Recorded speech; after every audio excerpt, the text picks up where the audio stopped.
নমস্কাৰ, মই প্ৰণৱ গাৰ্গ। আজি আমি দাপোন মিডিয়াৰ পৰিয়ালে শিল্পী দিৱস উপলক্ষে এটি সৰুকৈ কাৰ্যসূচী হাতত লৈছোঁ। আপোনালোকে আমাৰ এই ভিডিঅ'টো যদি সম্পূৰ্ণকৈ চায়, এতিয়া আমি ৰূপকোঁৱৰ জ্যোতিপ্ৰসাদ আগৰৱালাৰ শ্ৰদ্ধাঞ্জলি অনুষ্ঠানটো আৰম্ভ কৰোঁ। লাজু কি কৰি মৰগি যায়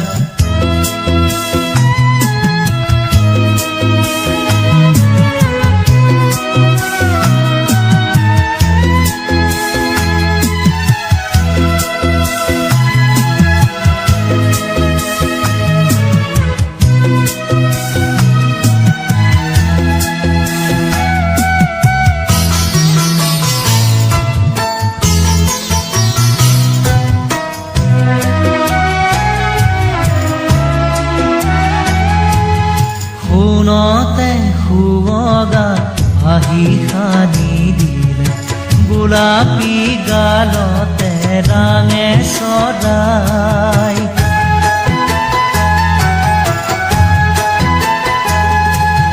শুনতে শুৱগা আহি সানি দিলে গোলাপী গালতে ৰাঙে চৰাই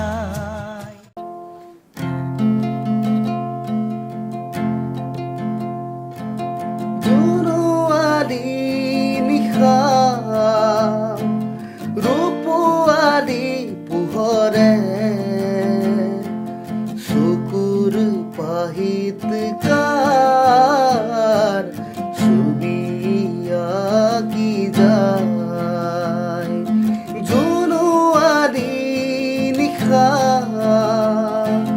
ৰূপোৱালী পোহৰে চকুৰ পাহিত কাৰ ছবি আঁকি যায় ঝিকিমিকি কাৰ ফুল পখিলা নাচি নাচি আহি ৰুণুক জনুকৈ নুপুৰ বজায় ঝিকিমিকি কাৰ ফুল পখিলা নাচি নাচি আহি ৰুণুক জনুকৈ নুপুৰ বজায় জোনোৱালী নিশা ৰূপোৱালী পোহৰে চকুৰ পাহিত কাৰ ছবি আঁকি যায় ছবি আঁকি যায় ছবি আঁকি যায়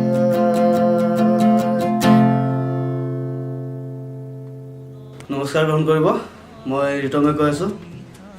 আজি আপোনালোকে বিশেষ দিনটোৰ কথা জানেই। আজি 17 জানুৱাৰী, আজি শিল্পী দিৱস। ৰূপকোঁৱৰ জ্যোতিপ্ৰসাদ আগৰৱালাৰ আজি মৃত্যু তিথি। আমি দাপোন মিডিয়াৰ তৰফৰ ফালৰ পৰা আজি এই অনুষ্ঠান এটি হাতত লৈছোঁ। আমাৰ দাপোন মিডিয়া পৰিয়ালৰ বহুতকেইজন সদস্য আমাৰ মাজত আজি উপস্থিত আছে। ওচৰতে আছে পিণ্টু ৰয়। পিণ্টু আহিব লাগে।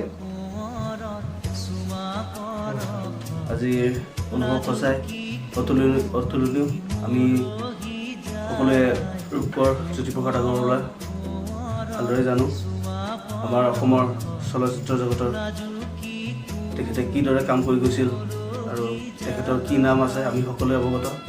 এই মই বিশেষ নকওঁ। মই পিতৃৰ লগত আকৌ এটি গীত আপোনালোকৰ মাজত তেখেতে ৰচা এটি গীত আপোনালোকৰ মাজত মই গাইছোঁ। নিশ্চয় মৰম কৰিব।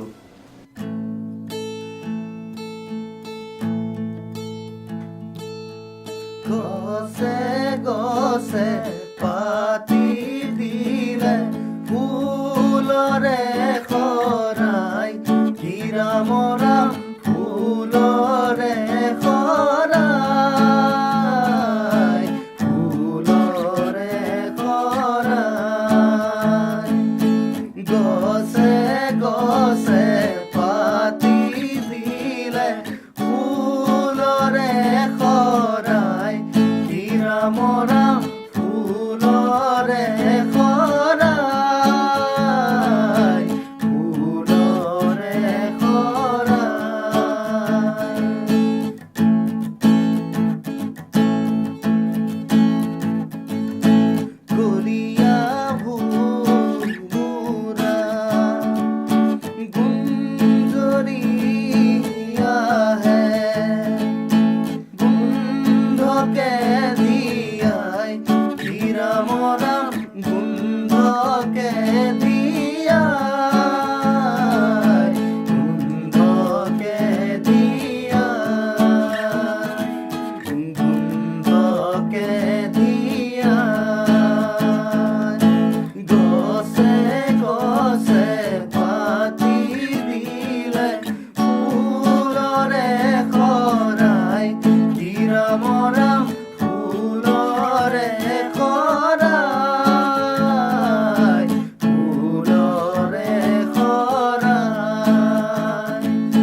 যিহেতু আপোনালোকে ইতিমধ্যে দুটি গীত শুনিলে, যদি আমি আৰু সম্ভৱ হয় নিশ্চয় আৰু গীত গাম আপোনালোকৰ মাজত। এতিয়া আমাৰ তাপোন মিডিয়াৰ এজন সদস্য অভিষেক ৰাজ কলিতা আমাৰ মাজত আছে। তেখেতে আহি দুআষাৰ তেখেতৰ মন্তব্য দিলে আমি নিশ্চয় সুখী হ'ম। নমস্কাৰ। আজি বৰ ডাঙৰ কথা, আজি আমাৰ শিল্পী দিৱস আজি উদযাপন কৰিবলৈ ওলাইছোঁ। আজি বহুত সুখী।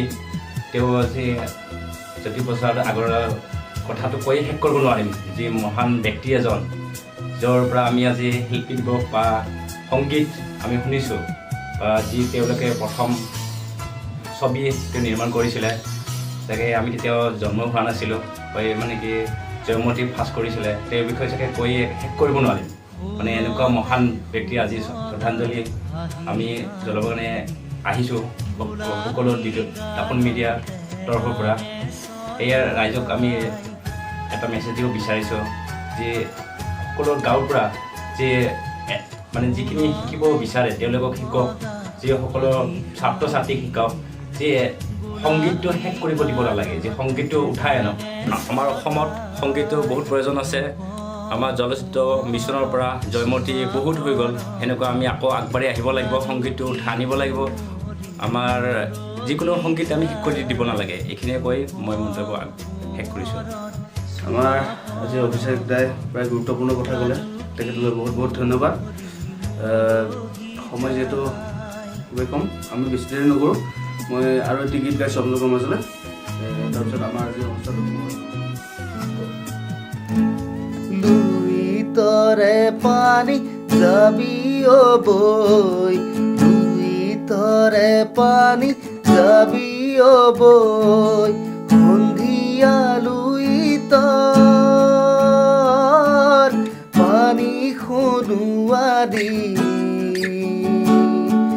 চহৰে নগৰে যাবিও বই, জয়াৰে কীৰ্তি দেখে বিদেশে, সাগরে নগরে ঘুরিবি কই, লুই তরে পানি যাবিও বই, লুই তরে পানি যাবিও বই,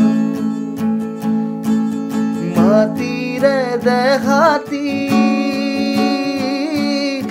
এরি জয়মতী, জ্যোতিরে দেহাতি লৈ, যাওঁতি যোগীয়া কীৰ্তি ৰাখিলো, চানে কি যতন লৈ, লুই তৰে পানী যাবিও বৈ, লুই তৰে পানী যাবিও বৈ, লুই তৰে পানী যাবিও বৈ, লুই তৰে পানী যাবিও বৈ।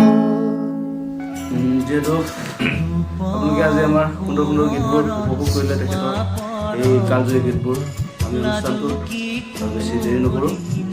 সকলোকে স্মৰণ কৰিলোঁ আমাৰ তাপোন মিডিয়াৰ তৰফৰ পৰা আৰু ধন্যবাদ। জয়